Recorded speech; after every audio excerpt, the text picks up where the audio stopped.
These things have definitely seen better days.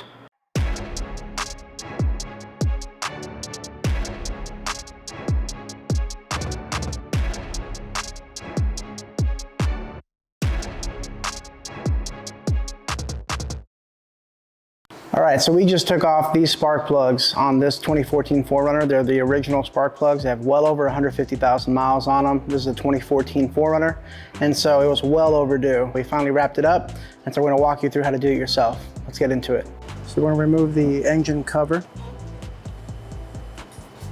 We are in the engine housing here. You're gonna look at the filter side, and there's a couple things you're gonna need to remove.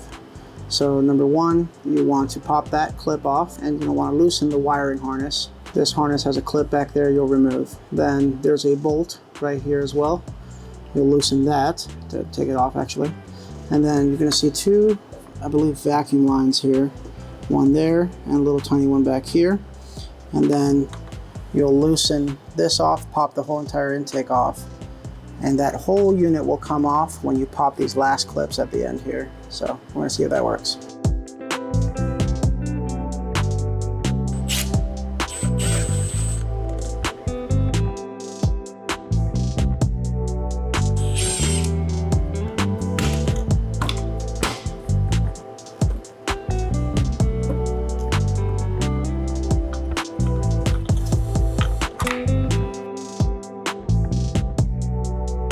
You're going to want to remove the filter. Underneath you'll see there are two bolts holding this in, and then on the outside there's one more on the back side here.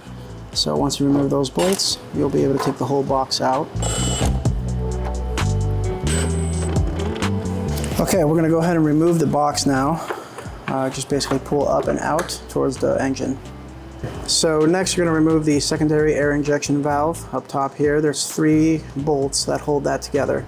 Before we do that, you'll see a line connecting to the exhaust. We need to remove that. There's 4 bolts holding that, as well as, I believe, a gasket. So we'll do that next.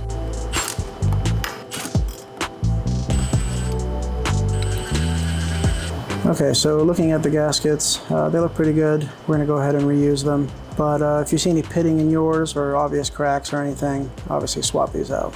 All right, so now we're gonna go ahead and remove the wiring harness, and then you can proceed to move the 3 bolts off. All right, so now we're gonna go ahead and remove it all. You do not have to disconnect these hoses, just leave it all attached and just get it out of your way. Okay, so now you're ready to go ahead and remove the harnesses that control the spark plugs. There's 3 of them all the way towards the back there. And there's also 3 bolts to get access to every spark plug. So we're going to remove those as well.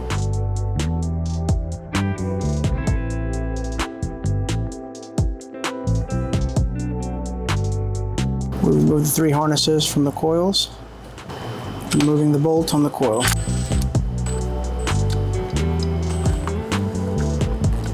All right, now we're going to go ahead and remove the coils. So looking at them, they look like they're in good condition overall. You don't need to replace these if you don't see anything wrong with them. So we're going to reuse these and put them back in.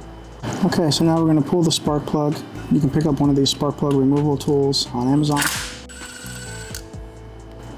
It grips the spark plug as you remove it, so you don't really have to fear dropping it.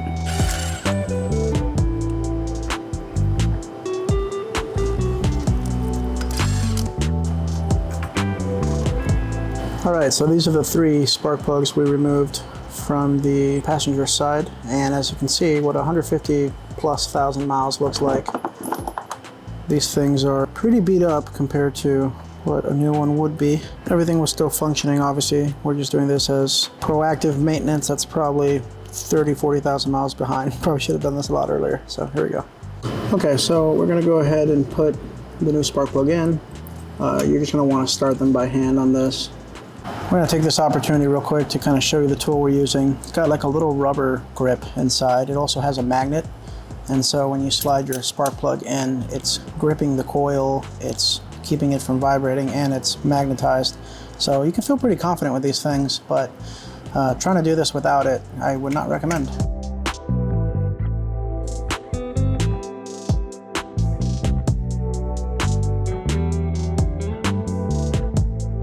All right, so we're gonna get this to 13 foot-pounds using the torque wrench. There it is. There it is.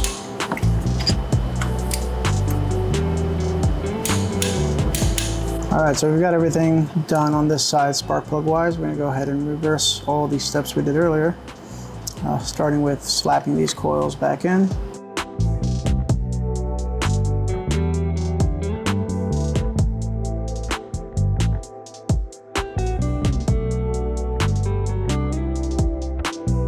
And you'll notice that last one's kind of at a 45-degree angle facing towards the engine, so you really can't mess these up. All right, don't forget to put your harnesses back in.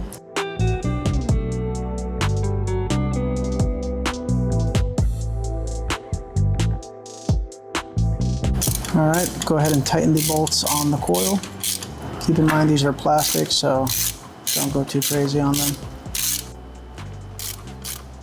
So we are taking the secondary intake valve and reattaching it. Remember, there is 3 nuts you have to put on. It only really fits one way, so it should be pretty straightforward. All right, plug it all back in.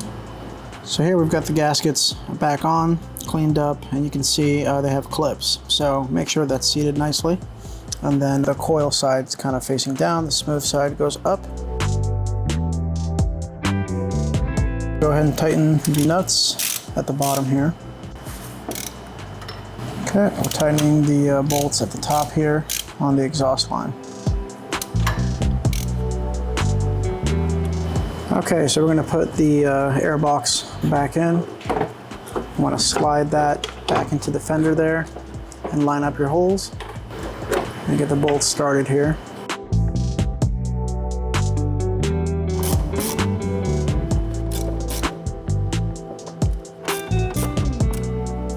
All right, so we're bringing back in all the air lines, the top of the box, connecting everything back in. You want to make sure your box is seated properly. All the clips should line up.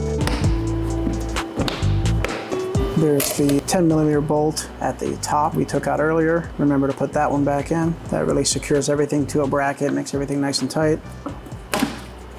Now you have your harnesses.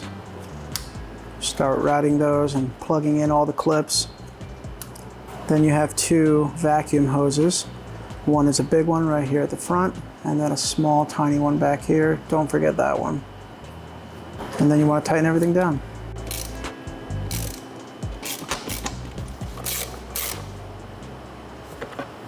So we finished the passenger side.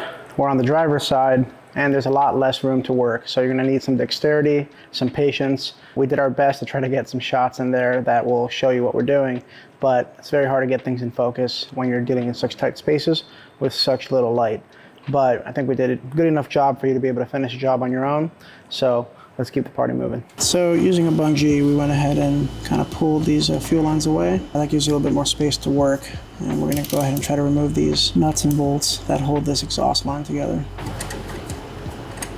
Removing the bolt at the bottom of the exhaust line. This portion of this project is going to require a little bit of finesse. You don't want to drop these nuts down there. It's almost inevitable. It's a real tight space to work. Just be patient. Impeccable technique.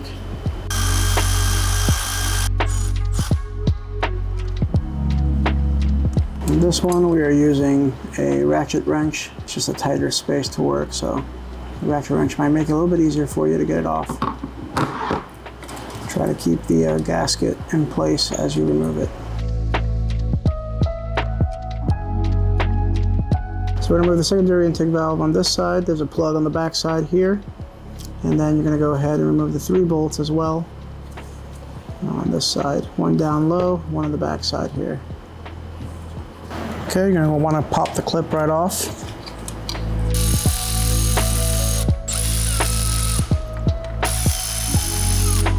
All right, so we've removed the hardware holding this on. We're going to go ahead and slide that off.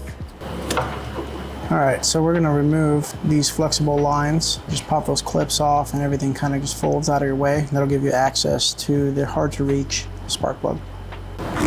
All right, we've removed the clips for the wiring harnesses off of all of these coils. Now we're going to go ahead and remove the bolts that are holding all these coils in. Carefully pull out the coil. You'll notice down here we went ahead and put a piece of cloth inside of the open hole that we left when we removed some of these components. It's right underneath where you might drop a bolt right into the engine. So maybe a little tip for you guys, so avoid something tragic. Now we're removing the last coil all the way towards the firewall in the back there.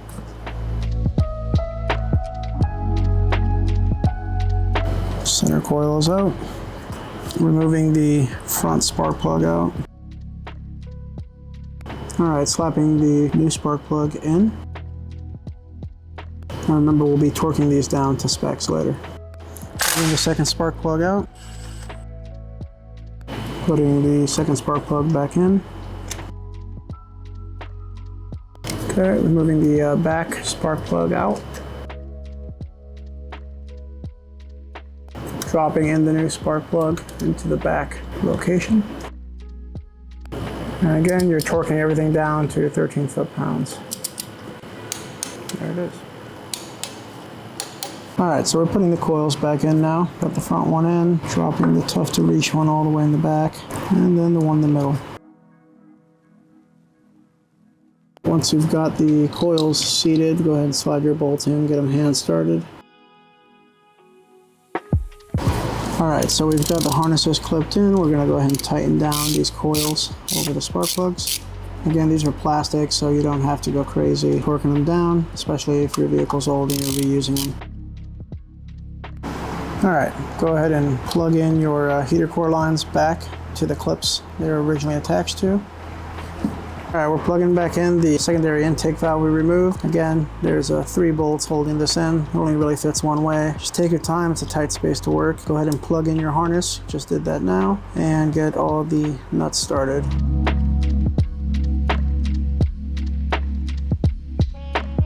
Okay, so we're gonna tighten everything down now. All right, this exhaust line with the gaskets from earlier, we're gonna put that on now. We've got the gasket already clipped in.